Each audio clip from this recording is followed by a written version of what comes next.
Thanks for joining us on Winning Ways today. What are some of the biggest challenges that are facing CEOs today? CEOs face a whole bunch of challenges, but I think what I'd like to do is to quote from the Gita, which is, leaders are able to overcome most of their challenges, but the one challenge that they're not able to really overcome is, are they setting the right goals? That's the really big question, and that, in my mind, is the biggest challenge. And this brings into focus the question of the short term versus the long term.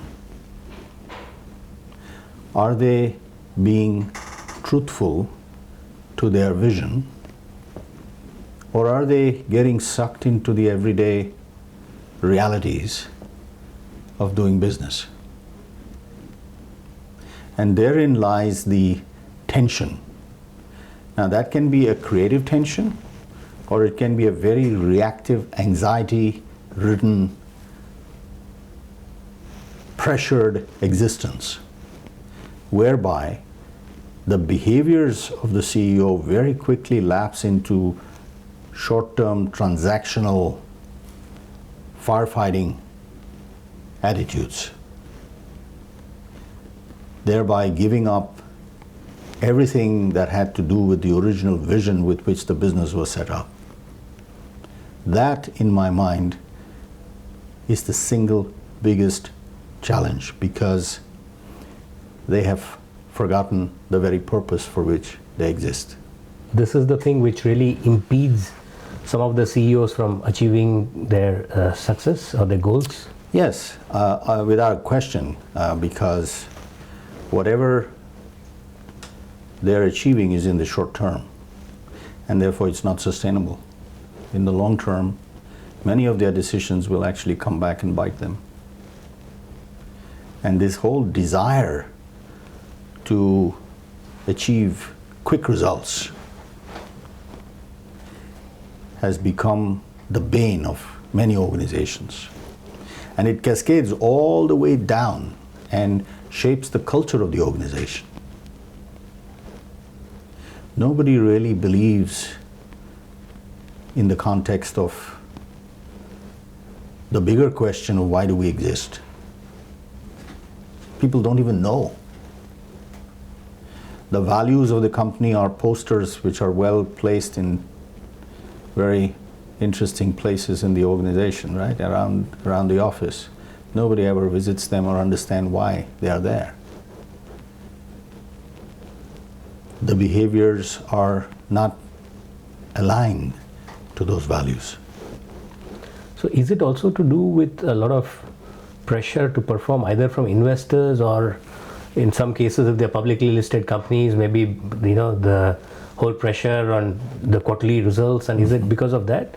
I agree. I mean, one of the best things that I did when I gave up on my corporate life and set up my own business was this freedom of getting away from the pressure of delivering on quarterly results. And it was huge. It's a wonderfully liberating feeling not to work under that pressure. And yes, that is a large part of it. And you raise a very good question about who's really responsible for all this, and quite often it is the board. The board, in its view, representing the best interests of the shareholder, is not doing that, because the board is also in a hurry, like everybody else. And it is that anxiety of the board which gets then passed on to the CEO and all the way down. So how realistic is the board, to start with, is a very good question. Governance, therefore, comes into focus to ask whether or not the board is there to provide guidance and help to the CEO, or to police the CEO in terms of driving the best performance out of him in the shortest possible time. So in today's business environment, do you feel that the EQ, the emotional quotient, has much more relevance than IQ? Without a doubt. I use the word consciousness. because everybody focuses on competencies. That's a game that everyone knows how to play, right? It's easy to understand because you need the abilities, you need the skills, you need to be able to have what it takes to be successful. So no question about it. But what people tend to ignore is what's the underlying belief system of the individual? What is the assumptions from which the person operates? What's the sense of meaning making? What is his or her perspective on the world? And to what extent will his or her behaviors be a reflection of their inner state of being?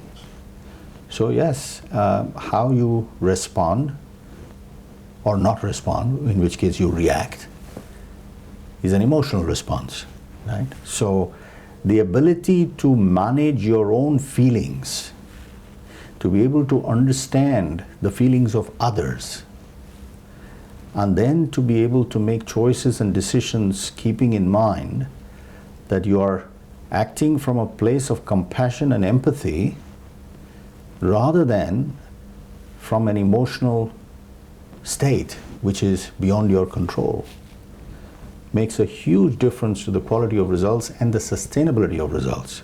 So the answer clearly is it matters a lot more today than it ever did.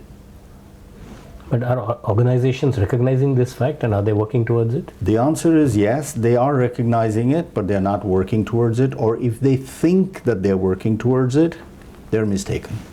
Why do I say that? Is because the general attitude towards development, what are we talking about? It's all about development, right? It's about, you take a leader and you say, look, I want to develop this leader. Fundamentally, what they do not get is that development only means one thing, is that you're developing the structure of the mind.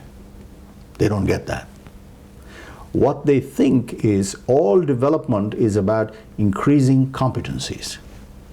So you teach them new skills, you send them to a few workshops, you send them to institutions, you send them to INSEAD, you send them to Harvard, you send them everywhere, which is all great, it's fantastic, you learn. Case studies, wonderful things. But that's not the answer. That's the reason why I became a coach in the first instance, is because real transformation requires a shift in the inner being, which you can only get with the help of a coach working one-on-one with the individual. So as a coach, are you privy to the CEO's entire decision-making process? I mean, to what extent, how much does the CEO actually share with you? Everything. If the CEO wishes to make a transformation, they share all their fears, their innermost fears, their concerns, their dilemmas, everything that they're struggling with, because that's what the coach is there for. The coach is not giving advice. That's not what the CEO is coming to the coach for. The coach is not coming to the CEO and say, tell me what to do. He may say that in so many words, but a good coach will never do that. That's the role of a consultant who's a subject matter expert and will say, okay, here's what you do in this situation. The coach starts with the assumption that the CEO has the answers but doesn't know it. So he will draw it out. He'll create scenarios, look at options, and then draw the answers out of the CEO herself or himself. And then they take ownership of that. It is their own. So you're not doing something because somebody told you to. It's because they've drawn it from within themselves. They always have the answers. They know the stuff. You don't have to teach them anything. But they need somebody with whom they can sit down, they can expose themselves, be vulnerable, and ask the questions they're afraid to ask anyone else, including themselves. That's why it's invaluable. And a good coach will provide phenomenal results, business results, through the quality of interactions with the CEO, and the CEO then benefits from it. Now, aside to being a coach, you've also been an investor yourself, and you have a lot of keen interest in the startups. What do you make of the current buzz around startups? I mean, do you think that most of the startups are just running to catch the first round of funding, or are they really prepared for the long haul? Well, let's put it this way. There's a lot of money out there. This is the best possible time in the world to be a startup, because there's too much money chasing too little business. So that shapes the behavior of people, doesn't it? When there's little money, you have to be very, very sure and very confident of what you're doing.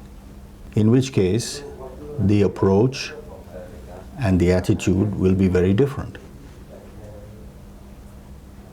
So the answer to that is, there are some very good startups out there who are focused on the long term, and they've developed great business models built on technology, built on superior product ideas. And there are some that are there for, like every other business, with a quick buck. And therein lies the challenge for most investors, is to be able to find the gems. And the way to do that is not just to look at the business model, but to look at the people. That's what I do. I ask myself the question, are these the people I want to go on a journey with? What's their level of integrity? What value systems do they operate with? What is their inner operating system? Why are they doing this business in the first place? So if somebody tells me that I'm doing this business to make money as quickly as I can, I run away as far as I can. Henry Ford was the one who said that if your business is doing nothing but making money, it's a poor business. What do you think are the key success mantras for CEOs? The key word is actually complexity. The world is becoming far more complex than it has ever been. There's way too much ambiguity. It's a lot of uncertainty. It's more complex. It's becoming more complex.